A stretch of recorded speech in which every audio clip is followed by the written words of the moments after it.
Welcome to episode 17 of Travel Trailer Camping Journal, a production of Sam's Camping Videos.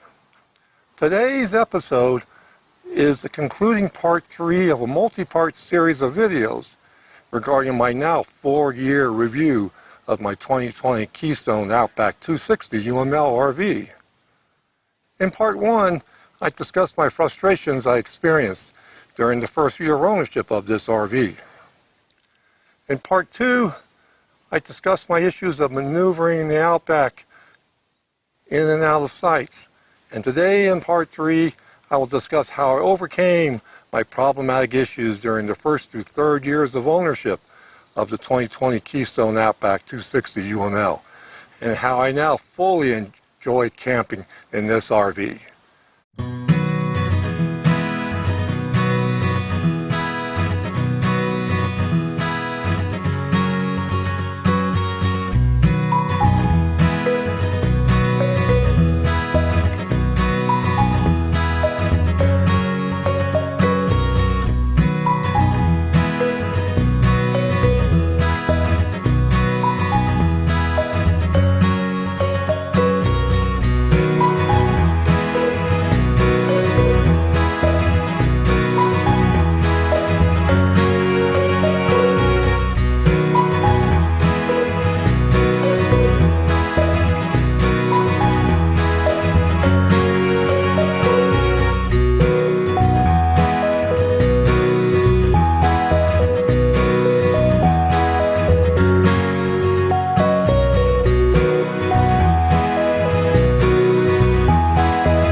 First, I have to explain my absence from this channel over the last year and a half.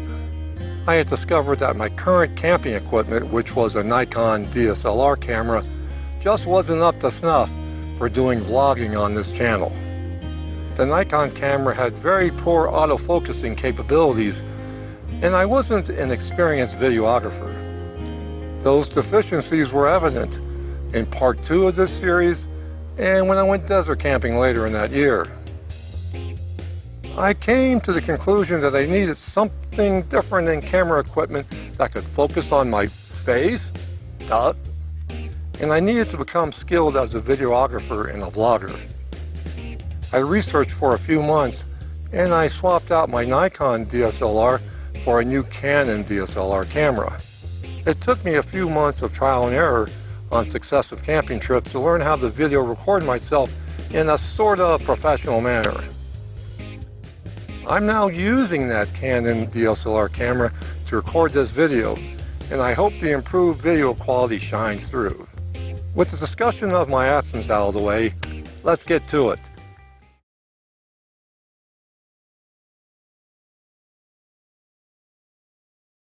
The past 3 years of using this RV has taught me what I needed to know about towing along a rig, preventing sway while towing, hitching and unhitching effortlessly, making sure my front RV tongue jack can be totally raised off the front jack pads, and maneuvering this RV into campsites.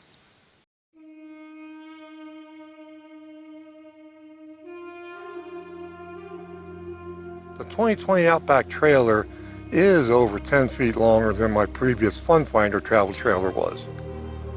The solution while driving with a longer RV was basically just dealing with it and not freaking out about the new towing experience.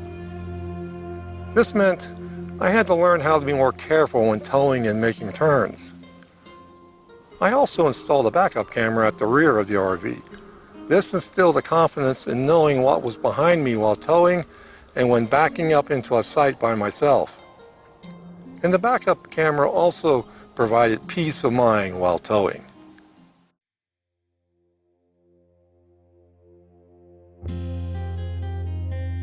The original weight distribution hitch system with this primitive sway control friction bar just wasn't cutting it.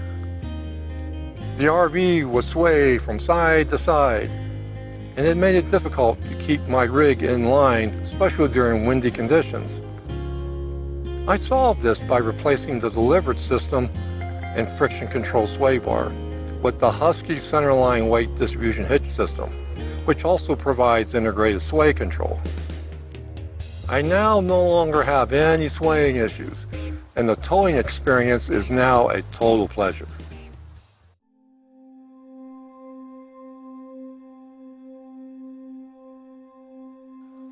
My old Fun Finder travel trailer was very forgiving when backing up my truck to be hitched to it. It could be a little bit out of line and still lower the trailer's coupler onto the hitch ball of the truck with ease. My old Fun Finder also had a trunnion-style weight distribution hitch system, which made it easy to insert its swing bars into the truck's hitch assembly due to the horizontal design of the bars. This new RV is not as forgiving when hitching up. Precise lineup of truck and RV are mandatory for a successful mate of RV coupler and truck hitch ball. It took me at least a couple of years with this RV to master the precise lining up of truck and RV during that hitch up procedure. So what was at the beginning a frustrating exercise in lining up my truck with the RV is now quite secondhand to me. I just had to give it some time. This still leaves an issue regarding the delivered weight distribution hitch system. That system, which I mentioned earlier in the video, was much more difficult to attach its swing bars to my truck's hitch assembly due to its curved design and installing it up into the hitch assembly. One also had to turn and lock them into place, and that was a cumbersome exercise to say the least. I ended up replacing that delivered weight distribution hitch system with a Husky centerline system, which I mentioned earlier. In my opinion, it's superior to the delivered weight distribution hitch system due to its integrated sway control and the horizontal method of insertion of the bars into my truck's hitch assembly. Peace of mind once again, but this time when performing a successful hitch up procedure.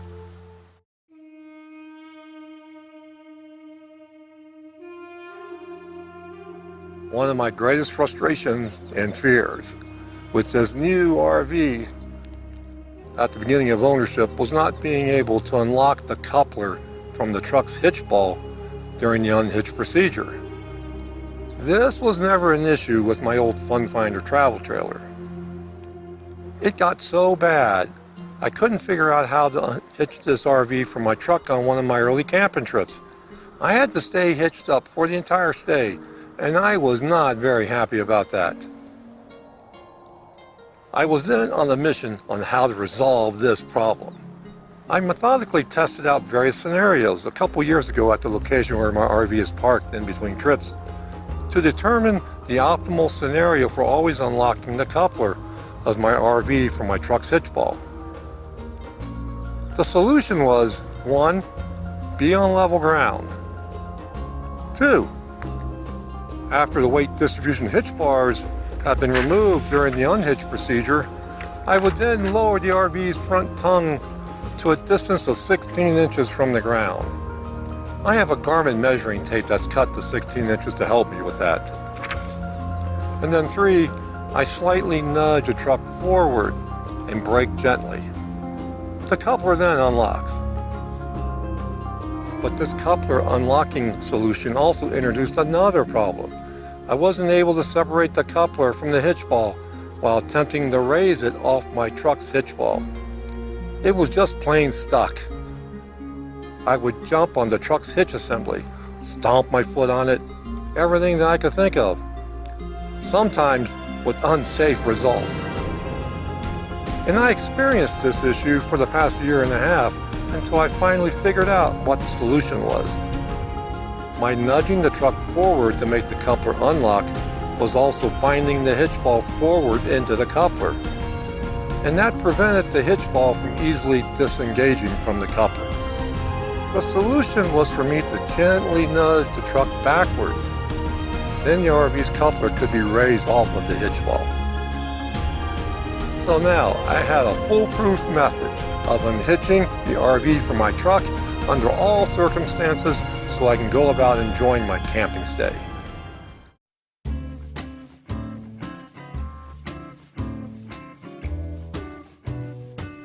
I discovered within the first year of ownership that too many jack pads under the front of the RV's tongue jack could present a problem. Many of you probably use several pads under your tongue jack, and I've been one of them for several years. Well, that doesn't always work out in the field with this RV here. I soon discovered that sometimes I can raise the tongue jack completely, but the RV will still be resting on the jack pads. I never did figure out why that was happening. I use several pads for parking my RV at a storage yard, and I never had an issue there with them, but I do sometimes out in the desert or a forested area while camping. The solution was simply to use no more than 2 pads while camping. The tongue jack always can be raised off of 2 pads.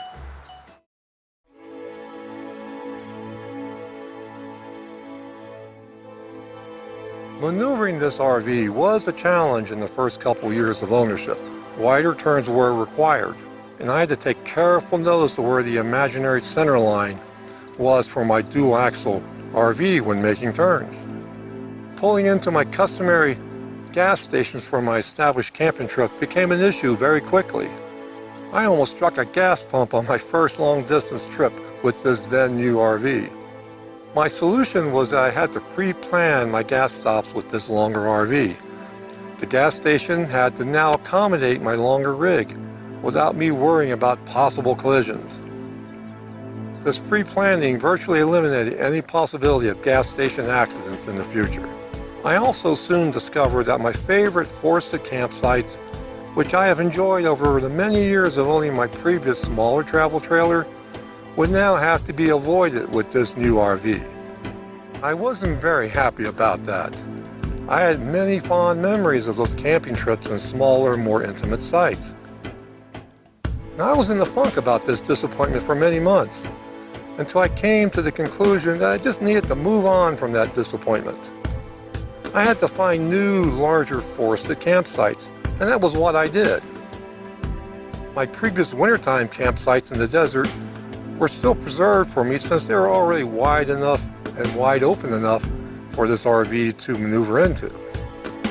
So now I have more open forested campsites to go to, where I don't have to worry about colliding with trees when entering or exiting.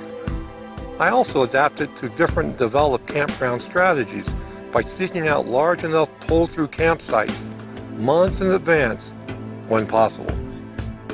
I don't discount having to back into any site, but my first preference is to simply pull into a site and perhaps make some minor adjustments after I get there. So I'm now a happy camper when arriving and leaving a site. The only remaining item I need to address was my parking spot at the RV storage yard where I rent a site from. My original parking spot was far too small for this then new RV. I could park the RV into it, but I had to endure a very careful maneuver into it, which I didn't need to do with my old Fun Finder travel trailer. I rectified this by acquiring a new parking site at that storage yard, one that was longer and was at the end of an aisle, so I could actually open my RV door and extend the door steps without being blocked by a neighboring RV.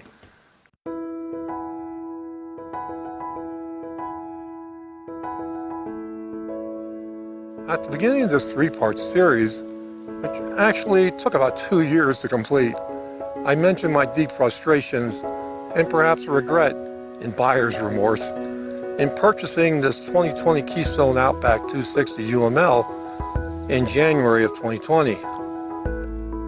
Perhaps many of you watching this video have had similar experiences with your new to you travel trailer to the point that you may have considered just chucking it, just like I did. And I would have done exactly that, if not for my wife convincing me to give it another year or so of camping with it.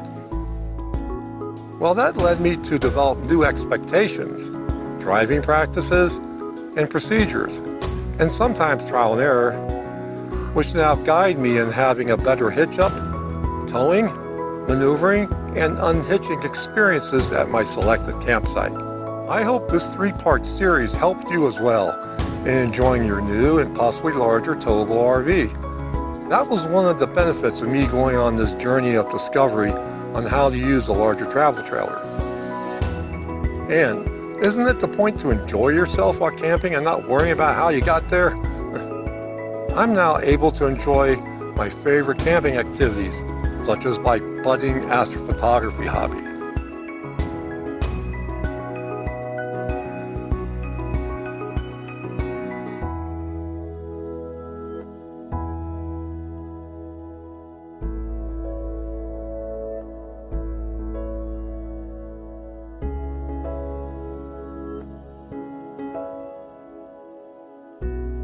I'm now in my 4th year of ownership, of owning this RV, and I can now say with complete satisfaction that I am enjoying it incredibly well now. Be safe, have fun, goodbye.